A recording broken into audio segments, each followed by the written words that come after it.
Saquen a este viejo de mi pista de vuelo. La voz del teniente Miller, aguda y cargada de la confianza inmerecida de un hombre que apenas llevaba un año en su programa de comisionamiento, atravesó el aire húmedo de la tarde. Hizo un gesto seco y desdeñoso con la muñeca hacia la figura que estaba junto al colosal C-130 Hércules. No sé qué clase de excursión a una residencia de ancianos sea esta, pero esta es una zona restringida. Stanley Blake, de 82 años, ni siquiera giró la cabeza. Su mirada permaneció fija en el silencioso y descomunal avión. Sus manos, curtidas y manchadas con el rastro de grasa vieja, descansaban suavemente sobre el frío metal del fuselaje. Permanecía de pie con una serena dignidad que parecía absorber los insultos del joven oficial sin reaccionar. Los dos aviadores jóvenes que flanqueaban al teniente intercambiaron una mirada nerviosa. Uno de ellos dio un paso al frente, vacilante. «Señor», comenzó el aviador con voz insegura. «Nos dijeron que lo esperábamos». El comandante de la base, Miller, lo interrumpió con una mirada que podría haber marchitado la pintura. «Soy el oficial a cargo de este aviador de línea de vuelo. Y te digo que elimines esto».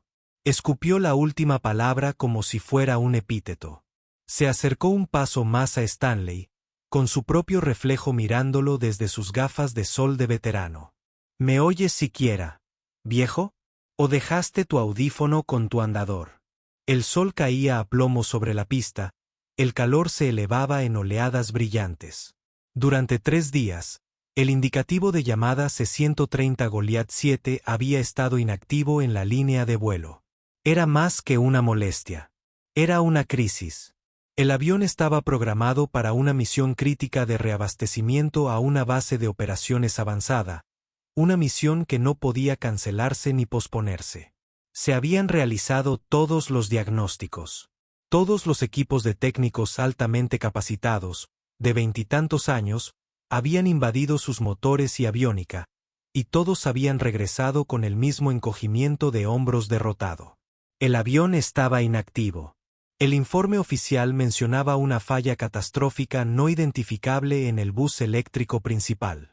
Un problema tan profundo en las entrañas de la máquina que la única solución del manual era un cableado completo y multimillonario que llevaría meses.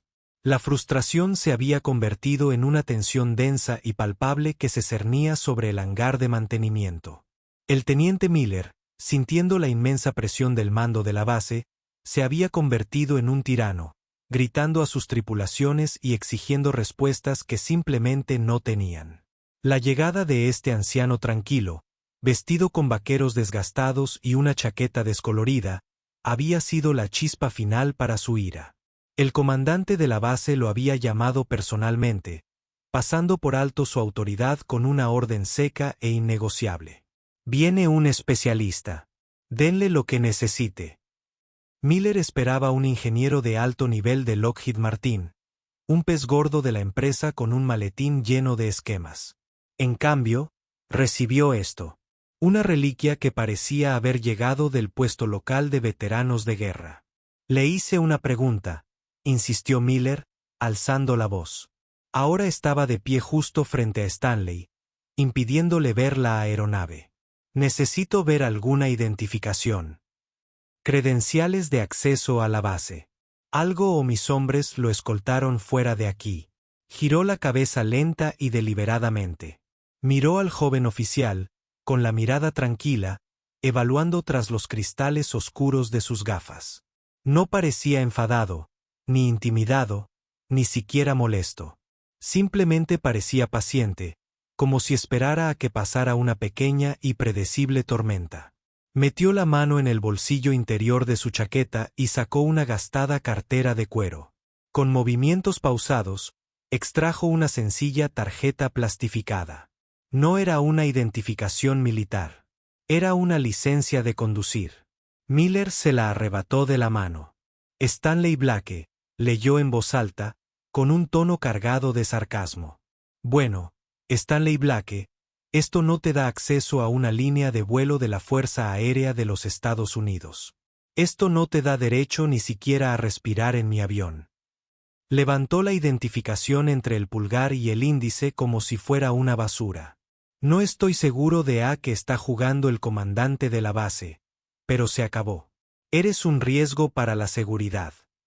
Un pequeño grupo de personal de mantenimiento e ingenieros de vuelo había comenzado a reunirse a una distancia prudencial, atraídos por la confrontación. Se encontraban a la sombra de la enorme puerta del hangar. Sus conversaciones en voz baja eran un murmullo bajo la diatriba de Miller. Estaban cansados. Estaban perplejos. Y ver a este anciano siendo acosado por el insufrible teniente era, como mínimo, una distracción. Stanley no hizo ademán de recuperar su licencia. Simplemente señaló el C-130 con una ligera inclinación de cabeza. El problema no está en el autobús, dijo. Su voz era baja, pero tenía una resonancia sorprendente, un tono grave y grave que parecía atravesar el ruido circundante. Están todos mirando al lugar equivocado. Miller soltó una breve risa incrédula. Ah, ¿en serio? La experiencia combinada de 3 turnos de mantenimiento, una docena de especialistas en aviónica y una consulta directa con el fabricante, y lo han resuelto con solo ver la pintura. Perdóname si no le creo a un hombre que probablemente pilotaba biplanos. Las palabras del teniente pretendían herir, humillar, afirmar su dominio, pero mientras hablaba, su mirada se posó en un pequeño parche descolorido cosido en la manga de la chaqueta de Stanley. Era un diseño sencillo, apenas perceptible contra la tela desgastada. Un gremlin gruñón agarrando una llave inglesa en una mano y un rayo en la otra era un emblema no oficial, un fantasma de otra era de la aviación. Miller se burló, viéndolo como una simple pieza más de chatarra anticuada. Pero cuando la mirada tranquila de Stanley se encontró con la suya, un destello de algo antiguo y poderoso pareció cruzarse entre ellos. Por un breve y desconcertante segundo, la escena en la pista se disolvió en la mente de Stanley. El calor opresivo del sol fue reemplazado por el frío húmedo de un hangar improvisado en Danang. El vino de los motores a reacción distantes se convirtió en el rugido frenético y percusivo de los cohetes que se aproximaban. Ya no tenía 82 años. Tenía 22 años, estaba empapado en sudor y fluido hidráulico, con las manos hundidas en las entrañas de otro C-130. El aire estaba cargado de olor a ozono y un joven piloto aterrorizado le gritaba con la voz entrecortada: «Tenemos que irnos. Están en la cuerda floja. Tenemos que irnos ya». Stanley no había levantado la vista. Simplemente seguía trabajando, moviendo los dedos con una urgencia desesperada y practicada, con un solo pensamiento concentrado abriéndose paso entre el caos. Encontrar la ruptura, cerrar el circuito, ponerlos en el aire. El gremlin gruñón en su parche parecía mirarlo fijamente desde la tenue luz, una silenciosa promesa de desafío contra el caos de la guerra. El recuerdo se desvaneció tan rápido como llegó, sin dejar rastro en su expresión estoica. Estaba de vuelta en la pista bañada por el sol, el joven y arrogante teniente aún burlándose de él. «Esta es su última advertencia», dijo Miller, con la paciencia completamente agotada. «Aléjense de mi avión ahora». Se giró.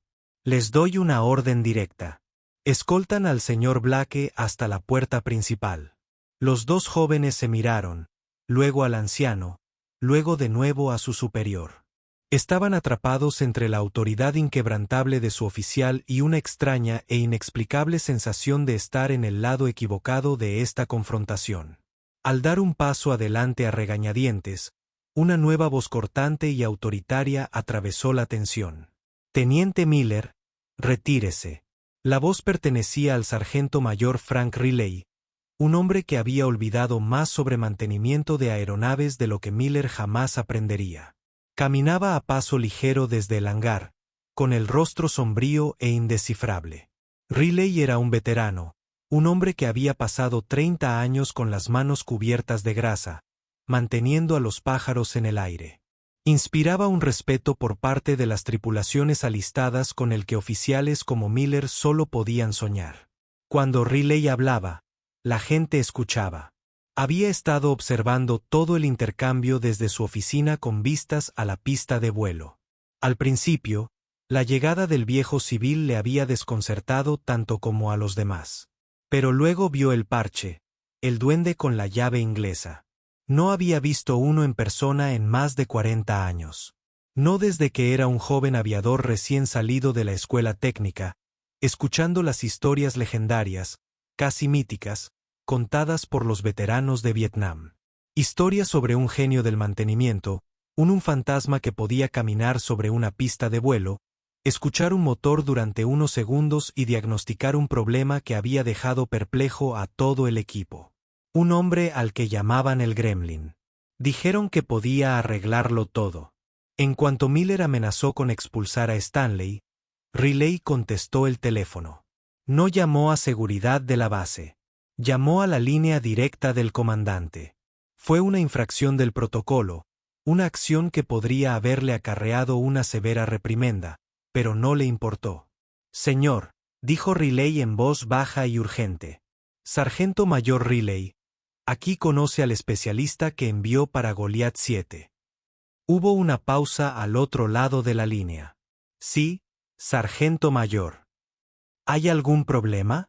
La voz del comandante estaba tensa por el estrés. Sí, señor, respondió Riley. El problema es que el teniente Miller está a punto de expulsarlo de la base. Respiró hondo para tranquilizarse. Señor, creo que necesita venir ahora mismo. El especialista se llama Stanley Blake. Lleva un parche Gremlin. El silencio al otro lado de la línea fue inmediato y profundo. Por un momento, Riley creyó que se había perdido la conexión. Entonces el comandante volvió a hablar, su voz ya no solo tensa, sino llena de una repentina urgencia que le erizó el vello de los brazos. Voy para allá, había dicho el comandante, con la voz tensa y susurrante. No deje que ese hombre se vaya, bajo ninguna circunstancia. Manténgalo ahí, sargento mayor. Manténgalo ahí a toda costa. De pie en la pista, Riley se interpuso entre Miller y Stanley. Teniente, dijo con una voz peligrosamente tranquila. Va a dar un paso atrás. Va a esperar. El rostro de Miller pasó del rojo al morado.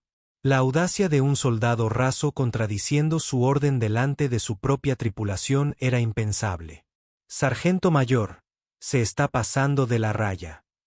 Estoy al mando aquí, he dado una orden legítima y les digo que se retiren, repitió Riley con los ojos como astillas de granito.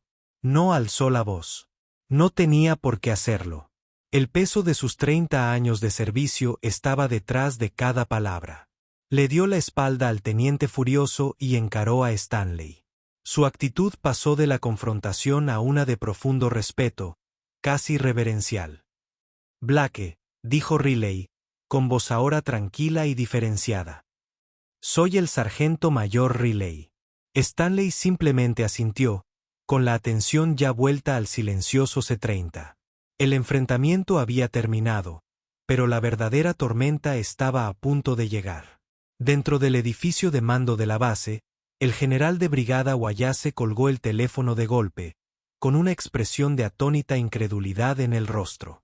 Miró fijamente a su ayudante, un joven capitán desconcertado. Consígame el coche de mando.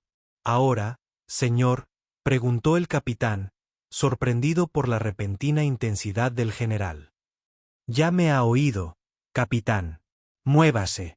Wayase ya estaba cogiendo su funda del escritorio, con la mente acelerada. Stanley Blake, no podía ser. Después de todos estos años, solo había oído ese nombre pronunciado en voz baja y reverente por la vieja guardia, un nombre que era más leyenda que hombre. Era un fantasma, un mito de la época de la guerra de Vietnam, un SOAN de línea de vuelo cuyas habilidades de diagnóstico se decían sobrenaturales. Las historias afirmaban que Blake, entonces un joven jefe de tripulación alistado, mantuvo a todo su escuadrón de C-130 en vuelo gracias a su genio y fuerza de voluntad. Decían que no solo reparaba aviones, sino que los entendía, hablaba su idioma. Al terminar la guerra, simplemente desapareció, rechazando todos los ascensos y las condecoraciones, y regresó discretamente a la vida civil. Su leyenda se desvaneció en los anales del folclore de la Fuerza Aérea. Encontrarlo fue un último y desesperado intento. Un disparo a ciegas de un coronel retirado que le debía un favor a Wallace.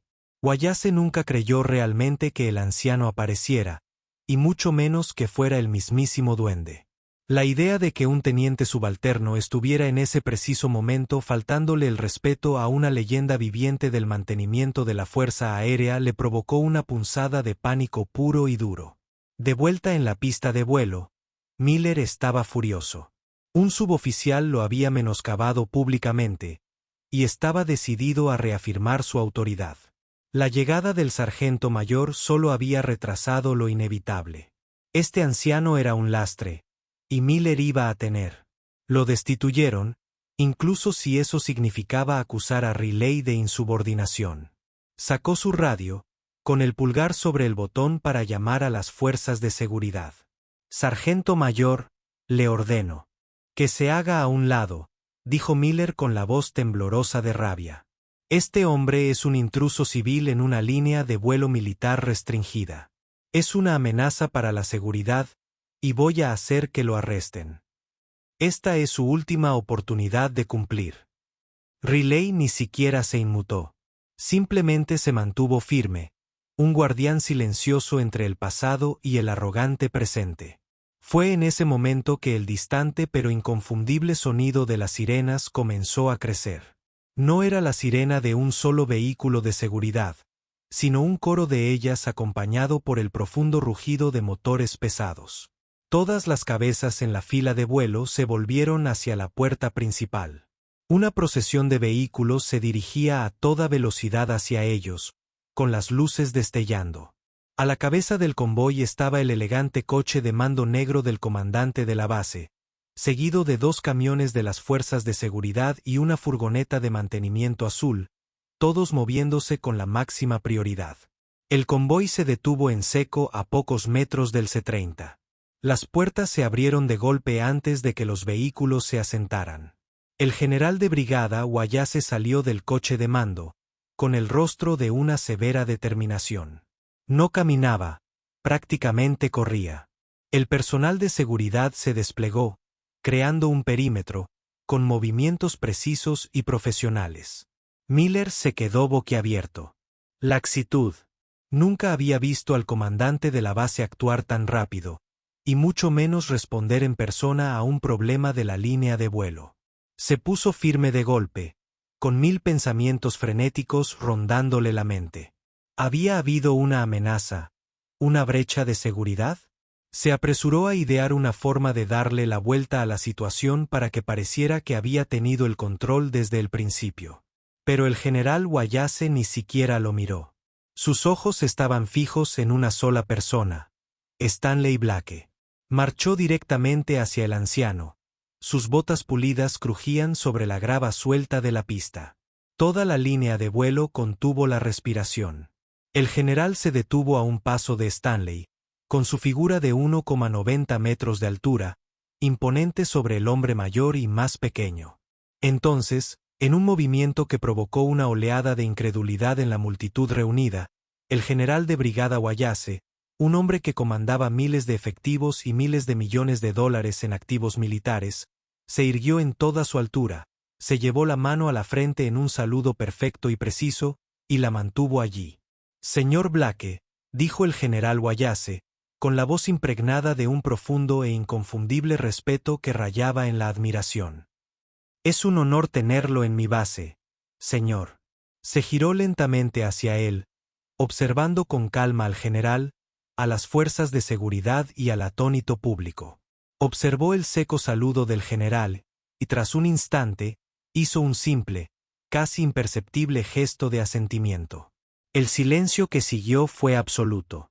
El rostro de Miller palideció por completo, una grotesca máscara de confusión y terror. Los equipos de mantenimiento reunidos lo miraron fijamente, boquiabiertos. Habían venido a ver cómo expulsaban de la base a un anciano intruso. Ahora presenciaban algo que se convertiría en una nueva leyenda. Una historia que se contaría en hangares y bahías de mantenimiento durante años.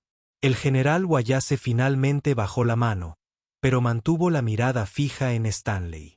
Me dijeron que eras el mejor, dijo. Me dijeron que si alguien podía arreglar esta ave, eras tú. Me contaron historias que me costaba creer.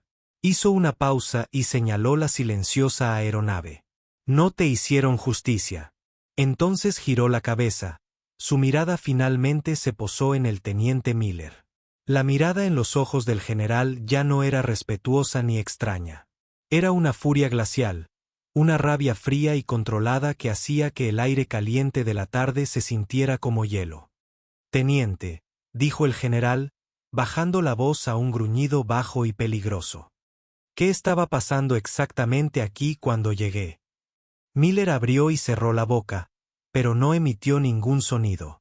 Era un hombre que acababa de darse cuenta de que había estado parado sobre una mina terrestre, y el pie de un general de 4 estrellas acababa de salir de la placa de presión. El general no esperó una respuesta. Se giró hacia la multitud de espectadores. Les diré quién es este hombre, bramó, su voz resonando por la pista. Este es Stanley Blake. En 1968, durante la ofensiva Ted, un C-130 como este recibió un impacto directo de mortero en la pista de vuelo de Kisan. Todo su sistema eléctrico quedó frito. Su motor número 3 quedó destrozado, y tenía más de 200 agujeros de metralla en el fuselaje. Se había dado la orden de evacuación. La base estaba a punto de ser invadida, pero ese avión transportaba heridos que no sobrevivirían sin una evacuación médica inmediata. Hizo una pausa, asimilando el peso de sus palabras. Mientras los oficiales corrían hacia los búnkeres, un aviador veterano de 22 años llamado Stanley Blake se negó a abandonar su avión durante 9 horas seguidas. Bajo fuego enemigo constante, recableó el avión a mano con piezas recuperadas de otros 2 aviones destruidos. Desvió 3 generadores quemados y puenteó el sistema de ignición usando solo un rollo de alambre de calma y su propio ingenio. Arrancó el avión. Sacó a esos heridos. El general se acercó a Stanley. Lo propusieron para la medalla de honor. La rechazó. Le ofrecieron una comisión de campo. También la rechazó. Al terminar su servicio, simplemente regresó a casa. Pero no antes de que le pusieran un apodo. Los hombres con los que sirvió, los pilotos cuyas vidas salvó una y otra vez. Ellos lo llamó el Gremlin porque era el fantasma de la máquina, el único que podía arreglarse. Volvió su mirada ardiente hacia Miller. Este hombre no es un riesgo para la seguridad, teniente. Es un tesoro nacional, y usted estaba a punto de arrestarlo. Las palabras del general quedaron suspendidas en el aire, cada una como un duro golpe a la carrera y el orgullo de Miller. El joven oficial solo pudo permanecer allí, con el rostro ceniciento, mientras el peso aplastante de su ignorancia y arrogancia caía sobre él. Miró del furioso general al tranquilo anciano, y por primera vez lo vio. Vio la historia en las arrugas de su rostro, la sabiduría en sus ojos serenos, la fuerza en sus manos curtidas. Vio la leyenda. El general Wayase se volvió hacia Stanley, con la voz suavizada. Señor Blake, dijo, le pido disculpas por la recepción que recibió. Será tratado con severidad. Stanley simplemente negó con la cabeza, un gesto que descartaba la necesidad de cualquier disculpa o represalia. El chico es solo un novato, dijo con voz serena. ¿Aprenderá o no? Volvió la mirada al C-130, concentrado. Manos a la obra. Voy a necesitar un kit de herramientas completo, un multímetro, un carrete de cable de cobre de 15 metros y una taza de café solo. Mientras el aturdido sargento mayor Riley se apresuraba a transmitir las órdenes, Stanley caminó hacia la rampa abierta del avión. Se detuvo en el borde y miró hacia atrás, no al general, sino al joven teniente caído en desgracia. Respeta la máquina, hijo, dijo, con una voz desprovista de malicia, cargada solo con el simple peso de la verdad. Respeta la máquina, y tal vez algún día ella te respete a ti. Luego se giró y desapareció en el sombrío interior del C-30, dejando tras de sí una humilde pista de vuelo. Al entrar en la bodega de carga, su mano rozó el descolorido parche de gremlin en su manga. Por un instante fugaz, regresó al calor sofocante de aquella base en la jungla. Una versión más joven de sí mismo, sosteniendo el parche recién cosido en la mano. Había sido un regalo de un piloto al que había salvado la vida. Un hombre que había esbozado el diseño en una servilleta y lo había mandado coser a un sastre local. Para el fantasma de nuestra máquina, había dicho el piloto con la voz cargada de gratitud. Para el hombre que mantiene a los gremlins de nuestro lado. Era un recordatorio no de gloria, sino de propósito, un propósito al que acababa de ser llamado una vez más. Las consecuencias de esa tarde fueron rápidas y decisivas. El teniente Miller fue reasignado a un trabajo de oficina en el rincón más remoto y olvidado de la base, con la tarea de inventariar décadas de equipo obsoleto, un purgatorio para un oficial antaño ambicioso. El general Wallace obligó a todos los oficiales del grupo de mantenimiento, sin importar su rango, a asistir a una serie de seminarios sobre la historia de la logística de la Fuerza Aérea y las leyendas del servicio, con la historia de Stanley el Gremlin Blake como eje central del programa. La disculpa formal por escrito del general fue entregada en mano en la modesta casa de Stanley un día después, pero el verdadero epílogo se desarrolló una semana después del incidente, no en la pista de aterrizaje, sino en el tranquilo pasillo de una ferretería local. Miller, ahora de civil y humillado por su desgracia pública, buscaba una pieza de repuesto para su cortacésped. Al doblar una esquina, se topó cara a cara con Stanley Blake, quien examinaba una exposición de arneses de cableado. Miller se quedó paralizado. Su primer instinto fue darse la vuelta y marcharse avergonzado. Pero Stanley levantó la vista. Sus ojos serenos no mostraban signos de triunfo ni animosidad. Simplemente asintió. ¿Problema con el arranque?, preguntó, señalando la pieza que Miller tenía en la mano. Miller, nervioso, solo pudo tartamudear. Sí, creo que el solenoide está averiado. Stanley le quitó la pieza, dándole vueltas con sus hábiles manos. No es el solenoide, dijo después de un momento. Es el cable de tierra. La corrosión está aquí. Es una solución barata. No necesitas una pieza nueva. Señaló un carrete de cable y un pequeño paquete de conectores. 10 minutos de trabajo y quedará como nuevo. Entonces sostuvo la mirada de Miller. A veces, dijo en voz baja, los problemas más grandes tienen las soluciones más sencillas. Solo hay que saber dónde buscar. Devolvió la pieza y se alejó, dejando al joven de pie en el pasillo con una lección que no tenía nada que ver con cortadoras de césped, sino con humildad y respeto. Historias como la de Stanley Blake son un poderoso recordatorio del valor discreto y la experiencia oculta que reside en nuestra comunidad de veteranos. Si te conmovió esta historia, dale a me gusta, compártela y suscríbete a Veteran Valor para más historias de héroes modestos.